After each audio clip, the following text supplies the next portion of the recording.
Exercise 6.3 का ये रहा आपका तीसरा प्रश्न।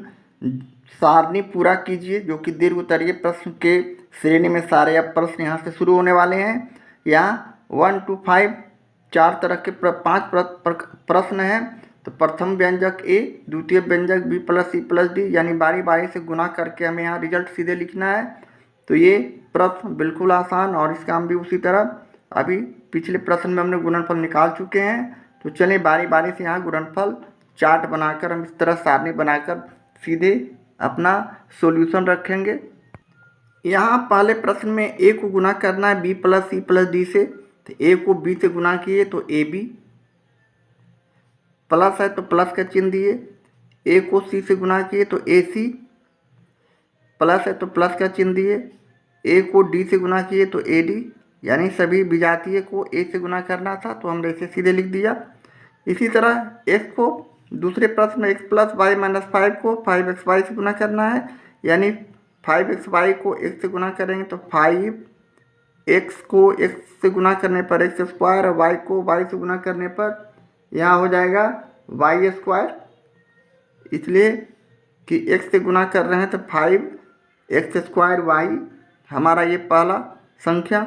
प्लस का चिन्ह देते हुए 5xy को y से गुना करना है तो 5xy स्क्वायर।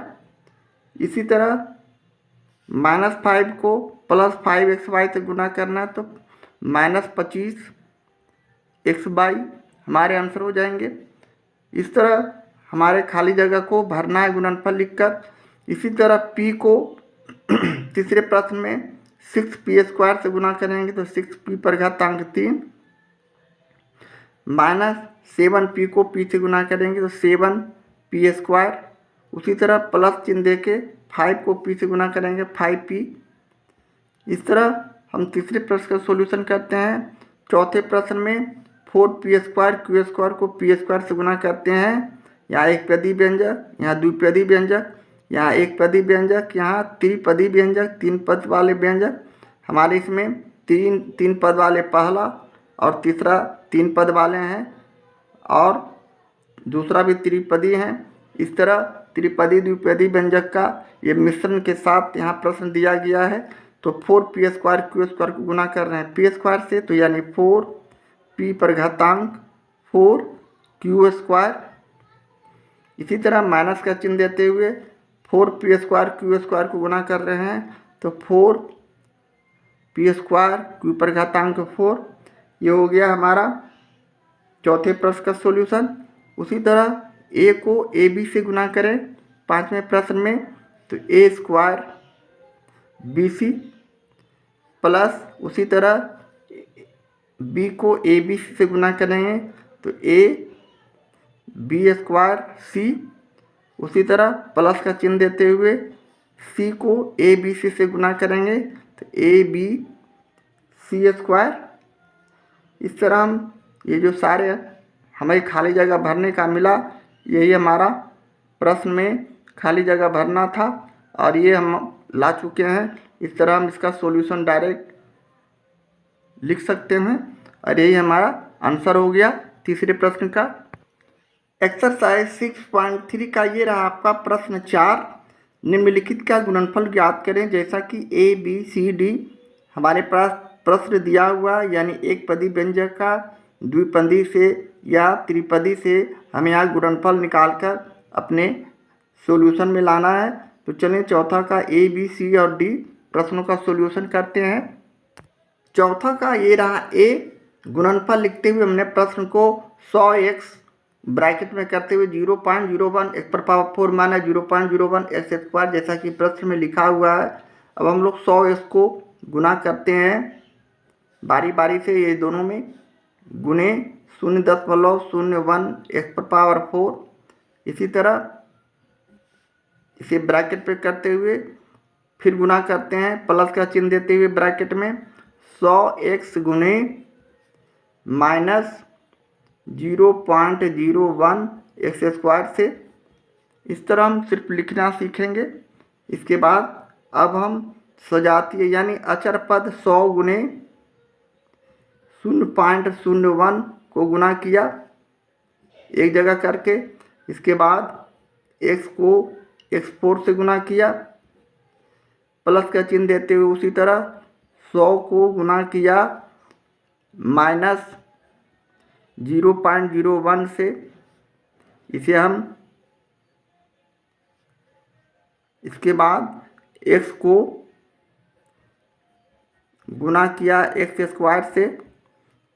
अब हम 100 को 0.01 से गुना करते हैं, तो 1 से गुना करने पर 100 और 2 अंक के बाद दशमलव देंगे तो ये ख़त्म हो जाएंगे, 1 हो जाएंगे। तो इसका हम 1 में किसी भी संख्या से गुना करते हैं तो हमारे रिजल्ट में कोई परिवर्तन नहीं होता, तो 1 लिखने से कोई फ़ायदा है नहीं।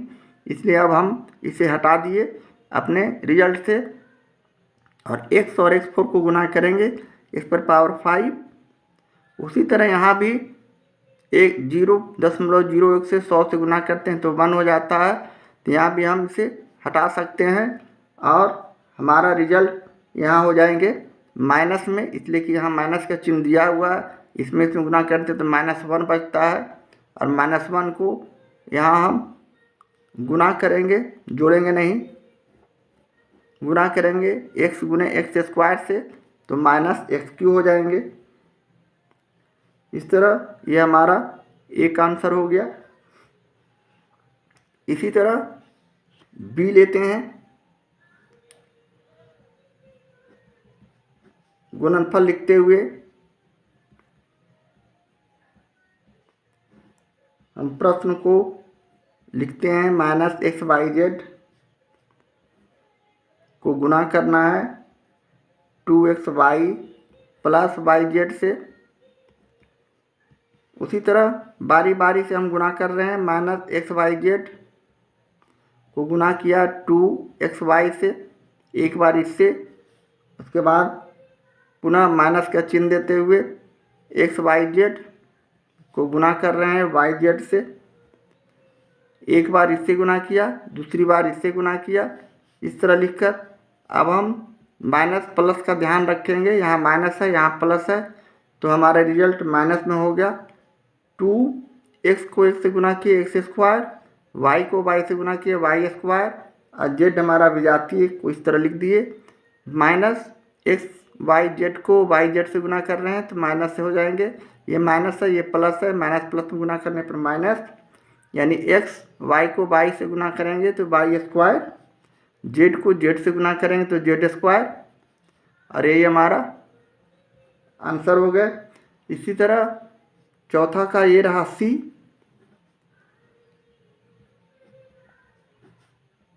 प्रश्न को हम गुणनफल के रूप में लिखेंगे, यानी -AB + AC -BC को गुना करना है -AB से। अब यहाँ से हम लोग बारी बारी से, यहाँ कुछ नहीं तो गुना का चिन्ह है, बारी बारी से -AB को हम गुना कर रहे हैं -AB से। उसी तरह प्लस यहाँ, चलिए यहाँ गुना का चिन्ह देते हैं, प्लस AC को गुना कर रहे हैं -AB से। इसे भी हम इस तरह मंझली ब्रैकेट में रखें, पुनः गुना का चिन्ह देते हुए -BC को मंझली ब्रैकेट पे -BC को गुना कर रहे हैं -AB से और ब्रैकेट बंद कर दिए। इस तरह करने के बाद अब हम बारी बारी से माइनस और माइनस को गुना करते हैं तो प्लस, और AB को AB से गुना करेंगे तो A² और B²। इस तरह करने के बाद अगला स्टेप में हमारा रिजल्ट माइनस में आएगा, इसलिए कि AC और -AB है तो माइनस का चिन्ह दिए और A को A से गुना किए तो A² और BC हमारा विजातीय हैं, AC अलग B अलग तो BC उतार दिए।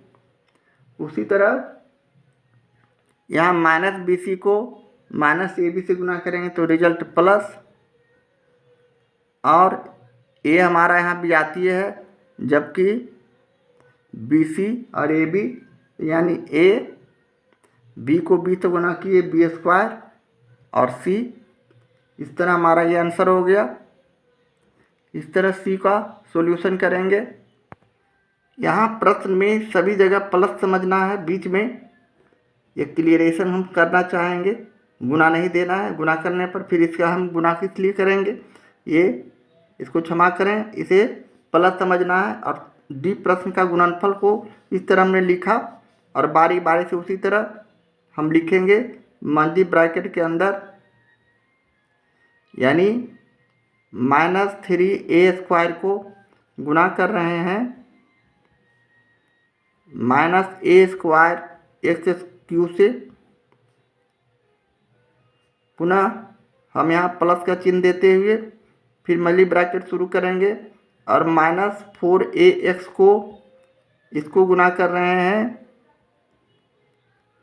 -a² से, ब्रैकेट बंद और प्लस का चिन्ह देते हुए पुनः हम 5x² को गुना कर रहे हैं -a² से। इस तरह लिखने के बाद अब हम लोग सीधे गुना करेंगे। ये माइनस को माइनस से गुना करते हैं तो प्लस शुरू में लिखाता नहीं है। 3 हमारा अचर राशि है, यहाँ कोई अचर राशि नहीं है तो 3 उतार दिए।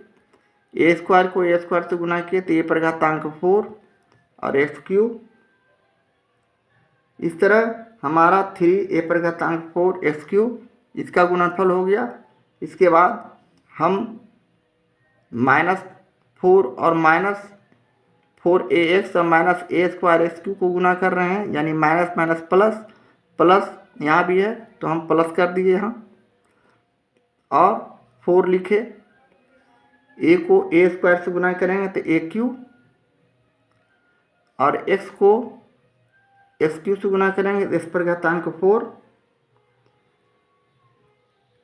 यहाँ x³ है और यहाँ x है, तो हमारा यहाँ रिजल्ट में x³ रहने से x4 हो जाएंगे। -4ax -a² x³ a³ और x4, पुनः माइनस का चिन्ह दिए, और 5x² -a² x³ को गुना करेंगे तो 5, इसलिए कि यहाँ माइनस है यहाँ प्लस है तो माइनस प्लस में गुना होता है तो -5 लिखे। a² x² को x³ से गुना किए तो x⁴ 5, और यही हमारा आंसर हो गया। इस तरह हमने चौथे प्रश्न का डी का सॉल्यूशन कर चुके हैं।